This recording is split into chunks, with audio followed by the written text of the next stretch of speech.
kasama ko ngayon isang magandang nakilala ko dito. Ang pangalan niya ay Chloe. Chloe. Grabe, ang ganda ni Chloe. Ang ganda ng mata mo, ha? Okay. Thank you po. Okay. Chloe, ilang taong ka na? 21 po. 21. Okay, naku, bata pa. Naku, swerte nito. Yung nasa likod ng camera, swerte. Chloe, eto may question ako. Pwede ka bang contentin? Po? Pwede ka bang contentin? Okay po. Okay lang po. Okay, hinihintay natin. Contentin na yan. First question ko. Tito o fuckboy? Tito na lang po. Bakit tito?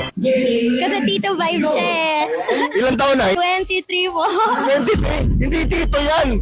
Pero, Vibes! Tito na naman, sir. Tito vibe. hindi, yung ugali. Yes! Masarap ba magmahalang mo galing dito? Masarap!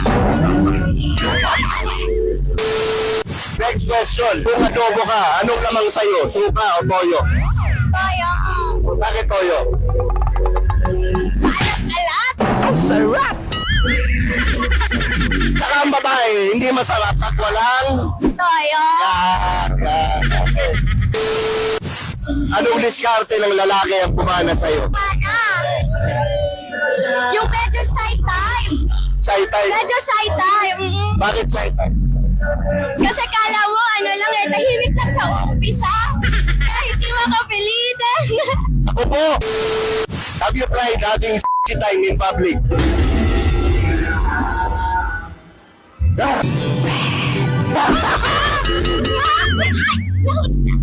Okay, so, ito lang, idea lang. Saan ang pinakamalalang lugar na nakipag-time ka? Sa amin na lang po. Okay, ayos sagutin. Okay. Sino ang dapat maunang matapos? Lalaki o babae? Babae po. Hey! Kinaligot sinundot ang kanyang eng-eng. Bakit? Kasi medyo nagte-take time pa kami eh. Bago makatapos eh. Saka pag mahal na lalaki, dapat babae. Yes! Iba kasi hindi nagmamahal. Bola lang yan. Tama.